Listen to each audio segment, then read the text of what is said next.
2024 లేదా 25లో డిగ్రీ లేదా బీటెక్ చదివారా? సాఫ్ట్వేర్ జాబ్ కోసం ఎదురు చూస్తున్నారా? అయితే కోడ్ జ్ఞాన్ 100 డేస్ కోర్సులో చేరండి, జాబ్ సాధించండి. నమస్కారం ఉమా గారు. నమస్తే అమ్మా. చాలా మందికి వారికి ఉన్న సమస్యలు ఏవైతే ఉంటాయో ఆర్థికంగా కావచ్చు, వివాహపరంగా కావచ్చు, సంతానపరంగా కావచ్చు, వాటికి పూజలు చేయించుకోవాలి అని అనుకుంటూ ఉంటారు. బట్ ఆర్థికంగా ఎక్కువగా లేకపోయేసరికి అట్లీస్ట్ ఇంట్లో నుంచి అయినా నేను ఏదైనా ఒక చిన్న పూజ చేసుకుంటే నాకున్న బాధలు తొలగుతాయి అని అనుకుంటూ ఉంటారు. అండ్ అదేవిధంగా మనం చూసుకుంటే ఈ మధ్య కాలంలో చాలామంది కూడా అప్పుల పాలవ్వడం మనం చూస్తూ ఉన్నాం. అలాంటి వాళ్ళు ఎవరైనా కూడా ఈ శుక్రవారం రోజు మన లక్ష్మీ అమ్మవారిని ప్రసన్నం చేసుకోవాలి అంటే ఏ విధంగా చేసుకోవచ్చు అంటారు? తప్పకుండా అమ్మా, మీరు అన్నటువంటి ప్రశ్న చాలామంది అడిగేటువంటి ప్రశ్న ఎప్పుడూ కూడా అండి. ఎందుకు అని అంటే ఇంట్లో ఉండేటువంటి సమస్యలు తొలగించుకోవడానికి ప్రతిరోజు చేసుకోవడానికి కానీ ప్రతి వారము చేసుకోవడానికి కానీ చాలా మంచి రెమెడీ కావాలని చాలామంది అడుగుతూ ఉంటారు. మేజర్గా ఆర్థిక సమస్యలకి, సిరి సంపదలు కావాలి, రుణబాధలు ఉండకూడదు, ఇంట్లో ఉండేటువంటి భర్త యొక్క ఆయుష్ చాలా బాగుండాలి, కుటుంబం అంతా కూడా విద్యాభివృద్ధి, ధనాభివృద్ధి అంతా బాగుండాలని కోరుకుంటూ ఉంటారు. అలా ఉంటున్నప్పుడు స్థిరలక్ష్మి యొక్క అనుగ్రహం ఎప్పుడూ కలగాలి. స్థిరలక్ష్మి అంటే జనరల్గా చంచలాయే నమః అని మనం అమ్మవారిని పూజిస్తామండి.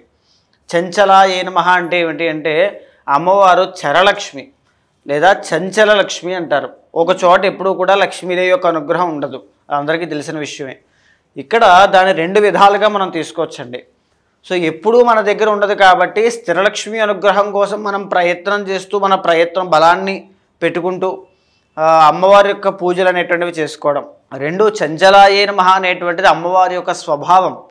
సో అక్కడ అమ్మవారు ఏం చెబుతూ ఉంటుందంటే చంచలంగా ఎప్పుడైతే లక్ష్మిని మనం వినియోగిస్తామో అప్పుడే అమ్మవారికి అనుగ్రహం కూడా కలుగుతుంది. అంటే ఎలాగా అంటే నా దగ్గర ఉన్నటువంటి డబ్బులు ఒక 100 కోట్లు ఉన్నాయనుకోండి, అది నా దగ్గర పెట్టుకోవడం వల్ల రూపాయి కూడా విలువ ఉండదు. అది మీకు ఇస్తే అది జీతం అవ్వచ్చు, వేరే వాళ్ళకి ఇస్తే అది సహాయం అవ్వచ్చు, ఇంకొకరికి ఇస్తే అది దానం అవ్వచ్చు, ఇంకొకరికి చేస్తే అది ఇంకొక విధంగా ప్రాణాలు కాపాడచ్చు, ఒక అన్నం పెట్టచ్చు, వస్త్రం ఇవ్వచ్చు, జలదానం చేయొచ్చు. అలాగా ఆ చంచలమైనటువంటి లక్ష్మీ స్వరూపాన్ని దాన ధర్మాల రూపంలో, పుణ్య కార్యక్రమాల రూపంలో మనం పంచిపెట్టాలి. అంటే మొత్తం అంతా కాదు, ఎంతో కొంత ప్రతి ఒక్కరూ కూడా ఇది బాగా గుర్తుపెట్టుకోండి.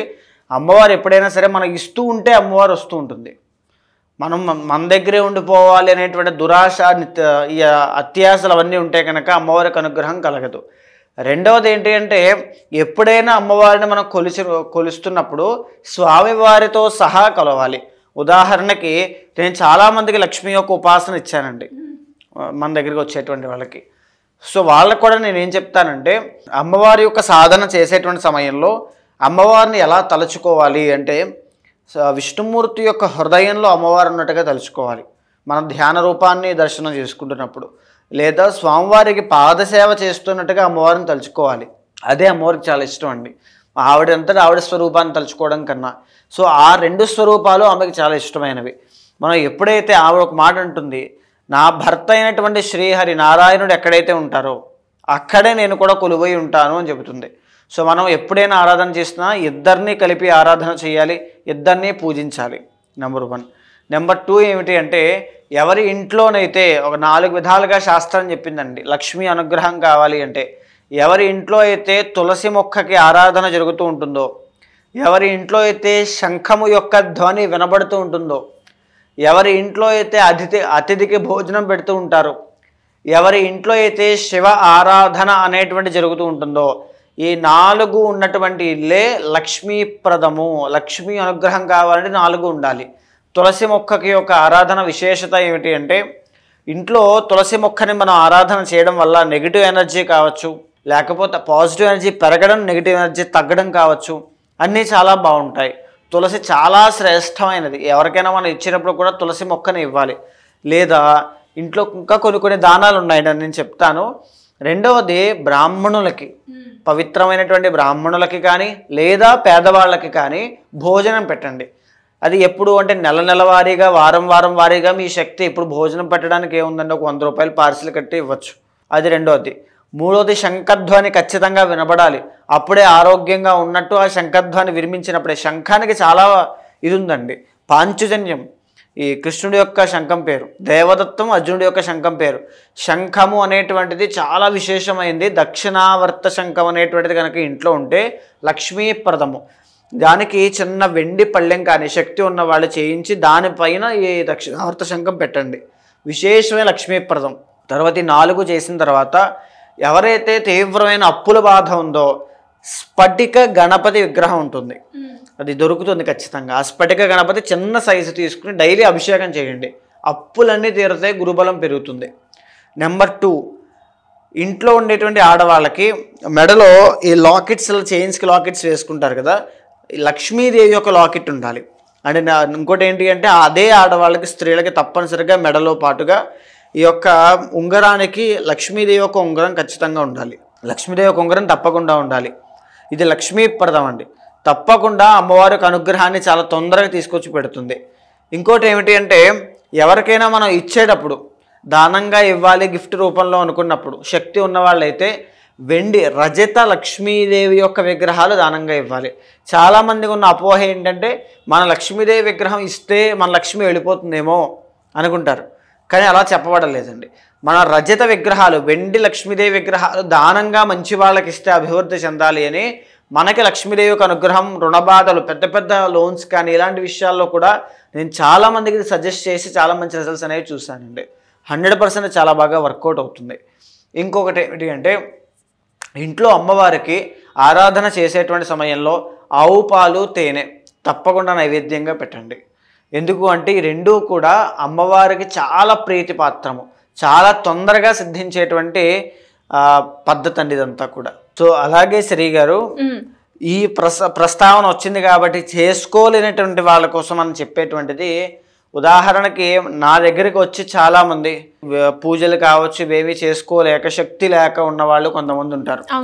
తర్వాత ఇబ్బందులు ఎక్కువగా ఉండి ఏదైనా ఒక పూజ దొరికితే బాగుండు అనేటువంటి వాళ్ళు కొంతమంది ఉంటారు. ఎవరైనా సరే అండి, ఈ 8వ తారీఖు శ్రావణ శుక్రవారము, వరలక్ష్మి వ్రతము, పౌర్ణమి, శ్రవణ నక్షత్రం ఉన్నటువంటి రోజున మనము మన పీఠంలో లక్ష్మీ కుబేర సహిత కమలాత్మిక యాగము అనేటువంటిది నిర్వహిస్తున్నామండి. చాలా గొప్పది, చాలా గొప్పది. ఆ తిథి, ఆ కలయిక, ఈ యాగం అన్నీ కూడా చాలా విశేషమైంది. జన ఆకర్షణని, ధన ఆకర్షణని, తరువాత డిజైర్స్, కోరికలు తీర్చేటువంటి యాగము, వ్యాపార అభివృద్ధి కలిగించేటువంటి యాగంగా చాలా ధన కనక వస్తువాహన కటాక్షాలన్నీ కూడా లభిస్తాయన్నమాట. సో నేను మన భక్తుల యొక్క సౌకర్యార్థము చాలామందికి నేను అమ్మవారి యొక్క ఉపాసన ఇచ్చినందువల్ల వాళ్ళకి కూడా అవకాశం కల్పించాలి అనేటువంటి ఉద్దేశంతో ప్రతి ఒక్కరికి కూడా లైవ్ అనేటువంటిది కనెక్ట్ చేస్తానండి. మన సుమన్ టీవీ యాజమాన్యం ద్వారా ప్రతి ఒక్కరూ దర్శనం చేసుకోండి. ఉదయం 11 గంటల నుంచి రాత్రి సుమారుగా 8 గంటల వరకు కూడా కార్యక్రమం సాగుతుంది.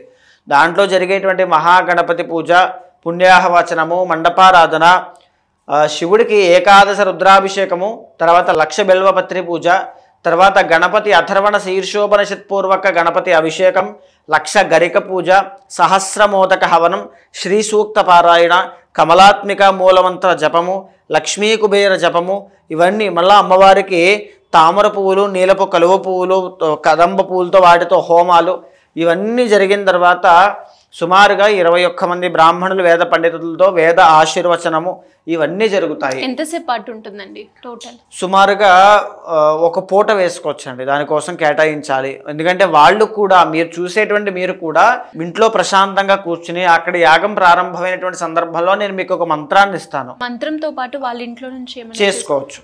ఇంట్లోనే మీరు పూజా మందిరంలో పాజిటివ్ ఎనర్జీ ఎక్కువ ఉంటుంది కాబట్టి అక్కడ కూర్చుని అమ్మవారి సన్నిధిలో ఆ మంత్రాన్ని జపం చేయండి. ఆ ఒక్కరోజు మీరు చేయండి, ఎంతటి ఎనర్జీ పుడుతుందో మీరు చెప్తారు. విశేషమైనటువంటి సిద్ధి, కోరికలు తీరుతాయి, పెళ్ళిళ్ళు అవుతాయి, శుక్రబలం పెరుగుతుందండి, జన ఆకర్షణ అవకాశాలు చాలా బాగుంటాయి. ఇదంతా ప్రాక్టికల్గా ఇది చూసిన తర్వాత మీరే చెప్తారు. సో ఈ లైవ్కి కానీ దీనికి కానీ ఎలాంటి ఛార్జెస్ కానీ ఏమీ ఉండవు. సో మీరు ప్రశాంతంగా 10 మందికి తెలియజేయండి. మా వాళ్ళకి కాంటాక్ట్ చేస్తే మీకు లింక్ ఎలా అప్రోచ్ అవ్వాలంటే వాళ్ళు చెప్తారు మీకు. అది దాంట్లోపలికి వెళ్ళండి. 11 గంటల నుంచి మీరు ఎప్పుడు ఫ్రీ ఉన్నా దాంట్లో లైవ్ అలా కనెక్ట్ అయ్యి దర్శనం చేసుకున్నా చాలా అద్భుతమైనటువంటి కార్యక్రమం, అందరూ వినియోగించుకోండి. గొప్ప కార్యక్రమాన్ని మీరు నిర్వహిస్తున్నారు. ఎనీవేస్ థ్యాంక్ యూ అండి, థ్యాంక్ యూ సో మచ్. నమస్తే అమ్మా.